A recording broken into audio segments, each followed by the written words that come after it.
नमस्कार दोस्तों। आज की कहानी है अनोखी वसीयत। रामलाल जी अपने कमरे में अपनी पत्नी जानकी के साथ बैठे हुए रोजाना की तरह अपने कारोबार का हाल चाल सुना ही रहे थे कि इतने में बड़ा बेटा आया और बोला, पिताजी जरा तिजोरी की चाबी तो दीजिए। अरे अरे, क्या हो गया? कुछ नहीं, बस 15,000 रुपये चाहिए थे पिताजी। आपको तो पता है कि मेरी कार की रिपेयर करवानी है। अच्छा ठीक है जानकी, जरा चाबी तो देना। जानकी जी अपनी कमर में से चाबी का गुच्छा निकाल कर देती हैं। बड़ा बेटा अभी जाता ही है कि इतने में छोटा बेटा आ जाता है। बाबूजी, बच्चों की फीस भरनी है, 20,000 रुपये चाहिए, जरा दीजिए। तो मेरी तनख्वाह नहीं आई है अभी तक, जब आएगी तो मैं आपको वापस कर दूंगा। पिताजी सब जानते थे, सब समझते थे कि दोनों बेटे क्या कर रहे हैं, लेकिन फिर यही सोच कर चुप कर जाते कि क्या फ़र्क पड़ता है तो अपने ही बच्चे। वैसे तो रामलाल जी कभी मना नहीं करते थे तिजोरी की चाबी देने से, लेकिन कभी किसी कारण पूछ भी बैठते थे तो बच्चे कहते, क्या पिताजी आपको हम पर विश्वास नहीं है क्या? इस पर रामलाल जी ठहाका लगाकर हंस देते। जानकी जी हमेशा उन्हें टोकती कि बच्चों पर सब कुछ मत लुटाओ, परंतु रामलाल जी नहीं मानते। अरे जानकी, तुम तो जानती हो मेरे बच्चे मेरी जान है, लेकिन जी अपने बुढ़ापे के लिए भी तो कुछ बचा कर रखिए। अरे भाग्यवान, बुढ़ापे की चिंता मत कर, अपने दोनों बड़े बेटे बड़े होनहार हैं, बहुत प्यार करते हैं हमसे। जो संस्कार हमने अपने बच्चों को दिए हैं उनके रहते हमें कोई दिक्कत नहीं आएगी। जानकी जी चुप कर जाती, लेकिन मन में कहीं न कहीं विचार तो चलते ही रहते थे। सोचती, आप भी कितने भोले हैं। आज के ज़माने में अपने लिए कुछ न कुछ अवश्य बचा कर रखना चाहिए। बेटे तो अपने हैं, लेकिन बहुएं वो तो पराए घर से आई हैं, और वैसे आपसे ज़्यादा मैं अपनी बहुओं को अच्छे से जानती हूँ। यह सब विचार करते हुए जानकी जी एकटक अपने पति को निहारे जा रही थी। इतने में रामलाल जी ने चुटकी बजाते हुए उनकी विचारशीलता के क्रम को भंग कर दिया। जानकी जी अपने विचारों की दुनिया से बाहर आई। रामलाल जी बोले, अरे भाग्यवान, कहाँ गुम हो गई? मेरी चाय का समय हो गया है, आज मिलेगी या खुद ही बना लूं? रामलाल जी ने चुटकी लेते हुए कहा। अरे आप क्यों चाय बनाएंगे?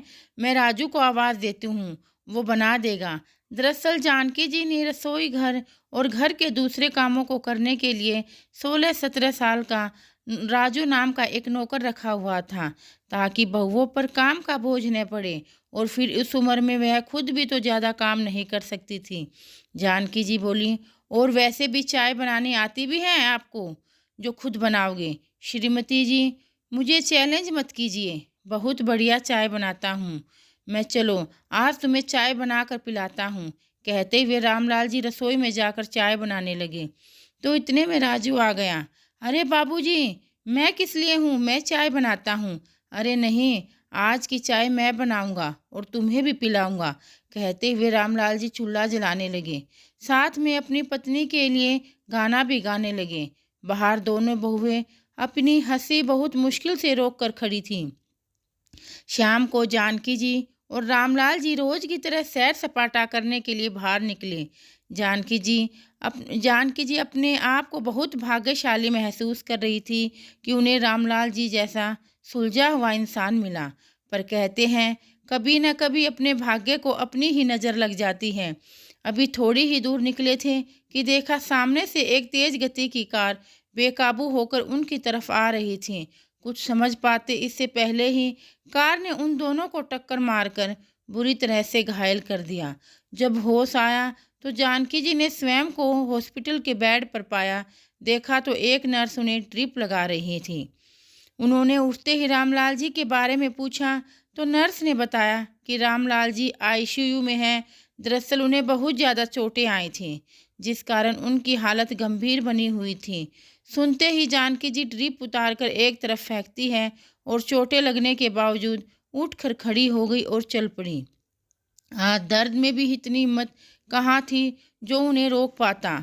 नर्स और हॉस्पिटल के अन्य कर्मचारी उन्हें पीछे से आवाज़ लगा रहे थे और जानकी जी को जैसे कानों से सुनाई देना ही बंद हो गया था।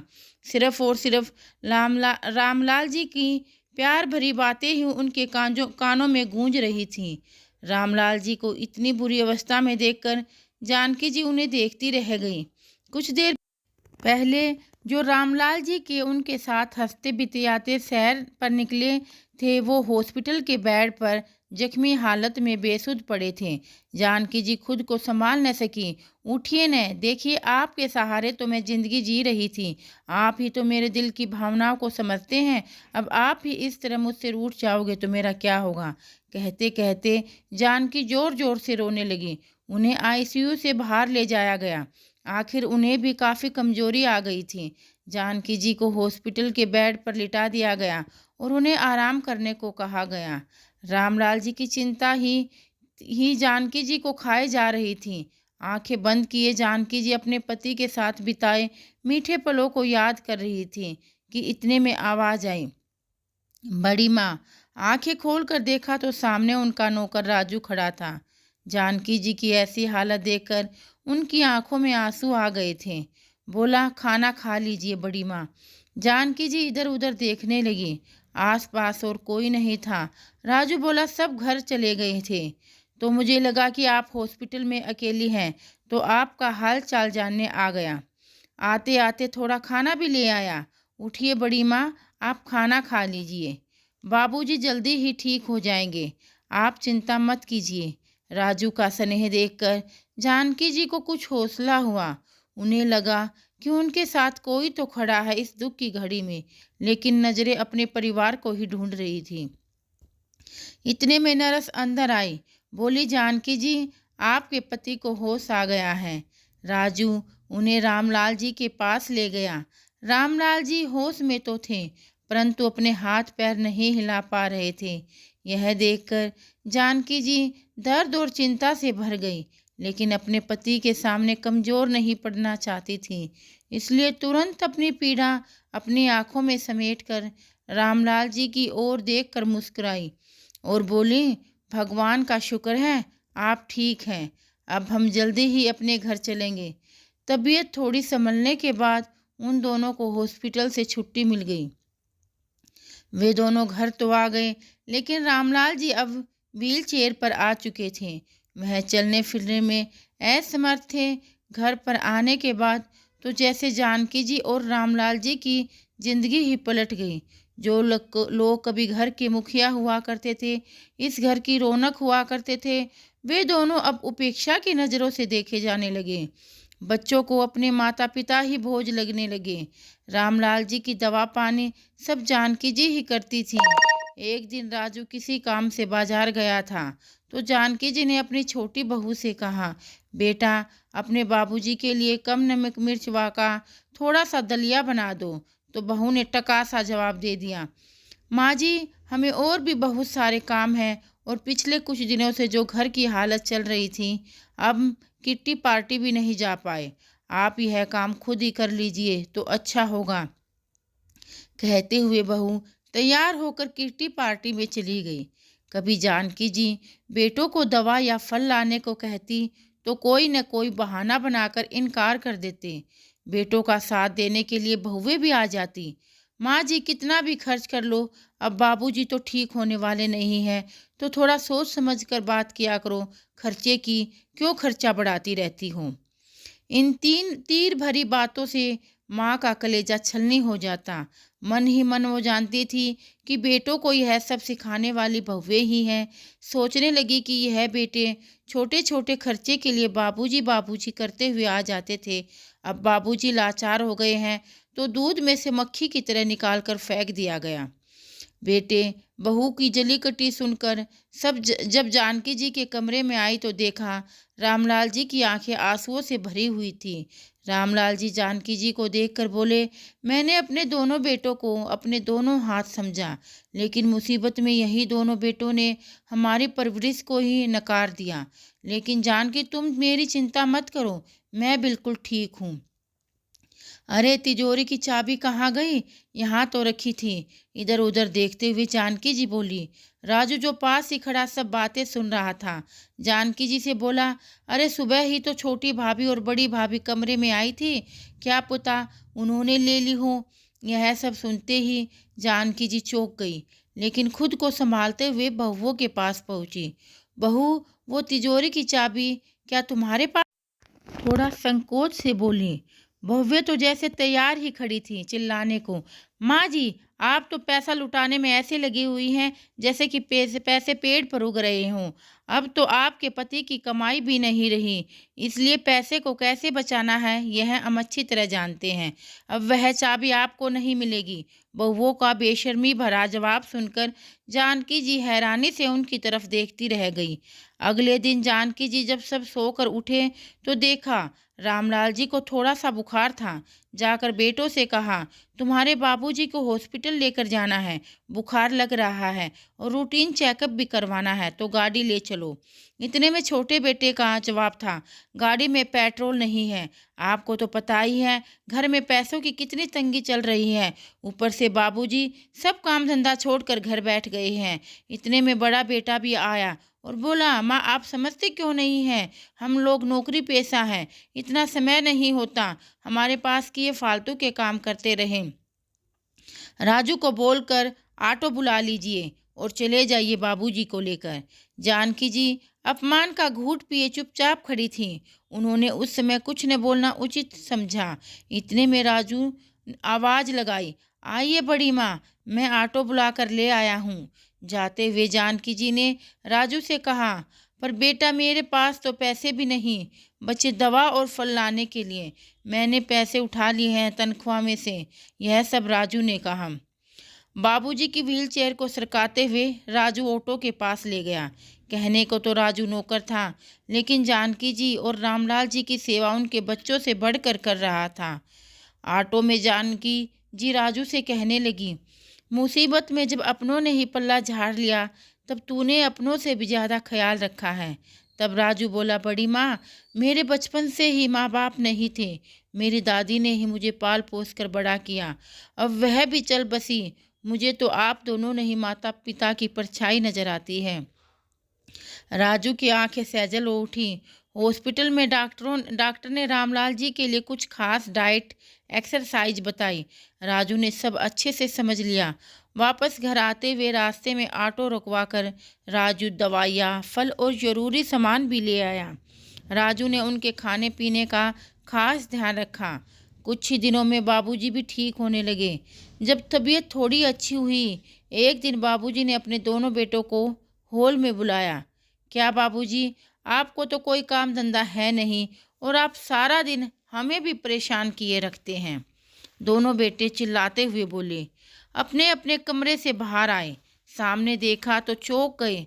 सामने सोफे पर माँ बाबूजी के साथ दो अनजान शख्स बैठे थे और रामलाल जी के चेहरे पर गजब का आत्मविश्वास झलक रहा था। तुम लोगों को शायद नहीं पता नहीं, आज हमारी श्रीमती जी का जन्मदिन है, उसी अवसर पर यह सारा इंतजाम किया है आज हमने। कहते हुए रामलाल जी ने जानकी जी के साथ एक केक काटा।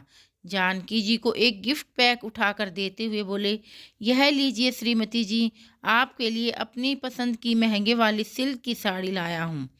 दोनों बहुओं के मुंह खुले के खुले रह गए। क्या हुआ, हैरान हो गए कि लाचार निठल्ले बूढ़े के पास इतने पैसे कहाँ से आए। चलो आज आप लोगों का भी सरप्राइज किए देता हूँ। रामलाल जी ने अपने साथ खड़े दोनों व्यक्तियों का परिचय दिया। ये मेरे वकील दोस्त हैं दामोदर जी, जिन्हें मैंने वसीयत का बंटवारा करने के लिए बुलाया है, और ये हैं दीनदयाल जी, जिन्हें मैंने यह मकान 1,20,00,000 में बेच दिया है। और इतना कहते ही कहने की देर थी कि बेटे और बहुओं के सिर पर तो जैसे आसमान टूट पड़ा। लेकिन बाबूजी, आप बिना हमारे रजामंदी के ऐसे कैसे कर सकते हैं? मेरी बात अभी ख़त्म नहीं हुई। रामलाल जी आज बोलते ही जा रहे थे और किसी की हिम्मत नहीं थी आज उन्हें रोकने की। रामलाल जी ने वकील साहब को वसीयत पढ़कर सुनाने को कहा। उसमें लिखा था, मैं अपनी दुकान से अपने बेटों और बहुओं को बेदखल करता हूँ। उस पर आज से राजू का हक होगा, वही मेरा कारोबार संभालेगा। इस मकान के बेचने से जो पैसा आएगा उसका आधा हिस्सा मैं अपने पोते पोती के नाम पर जमा करवा दूंगा, जो कि उनके वयस्क होने के बाद उन्हें मिल जाएगा। और बाकी की आधी रकम से मैं एक छोटा सा मकान खरीद रहा हूँ, जिसमें मैं और मेरी पत्नी राजू हम तीनों मिलकर रहेंगे। और मेरा पोता पोती के लिए मेरे घर के दरवाजे हमेशा खुले रहेंगे। अब रामलाल जी बोले, तुम लोगों के पास 10 दिन का समय है अपने रहने का इंतजाम कहीं और करने के लिए, क्योंकि 10 दिन बाद इस घर पर दीनदयाल जी का हक होगा। मैं अभी तक इसी भ्रम में था कि मेरे 2 बेटे हैं जो बहुत होनहार हैं, परंतु क्या सचमुच मेरे दोनों बेटे मेरे अपने हैं? यह सब अपने निस्वार्थ में जी रहे थे। मैं तो मिथ्या भ्रम में पड़कर खुश हो रहा था कि यहाँ सब मेरे अपने हैं। शुक्र है मालिक का जो हमें ऐसा दुख दिखाया जिसके कारण मुझे दुनिया की असलियत साफ साफ दिखाई देने लगी। मुसीबत के समय में भी तुम्हें सिर्फ और सिर्फ पैसा ही दिखाई दे रहा था। अरे मैं कब से इस दुनिया से कूच कर गया होता, अपने लाचार बेकार अपाहिज शरीर के साथ कब तक जीता। यह सब मेरी पत्नी और राजू की सेवा का फल है जो आज मैं बिल्कुल तंदुरुस्त हूँ। असल में बेटे का फ़र्ज तो सिर्फ राजू ने ही निभाया है। पिताजी, वह नौकर है, उसे नौकर की जगह पर ही रखिए। आपके बेटे हम हैं, बड़े बेटे ने कहा। बेटे की बात सुनकर रामलाल जी बोले, बंधी हुई तनख्वाह के अलावा दिया ही क्या है इसे मैंने, लेकिन इसने तो जीवन दान दिया है मुझे। मेरी और मेरी पत्नी के बुढ़ापे की लाठी बना है।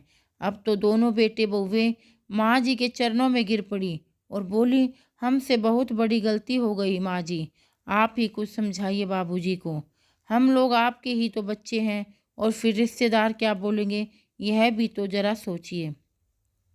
बहुओं को माँ जी से कुछ उम्मीद थी, लेकिन जानकी जी उनकी उम्मीदों पर पानी फेरते हुए बोली, यह बात तब याद क्यों नहीं आई जब तुम लोगों के सामने लाचार होकर मैं तुम्हारे बाबूजी की ज़िंदगी की भीख मांग रही थी। और फिर रिश्तेदार जो कहेंगे सो कहेंगे, मुझे उनकी कोई चिंता नहीं है, तुम अपना सामान बांधने की तैयारी करो। माँ पिताजी की हिम्मत देखकर आज दोनों बेटे और बहुएं भौचक्के से रह गए।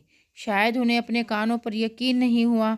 वो लोग बहुत गिड़गिड़ाए, लेकिन अंत में वही हुआ जो वसीयत में रामलाल जी ने लिखा था।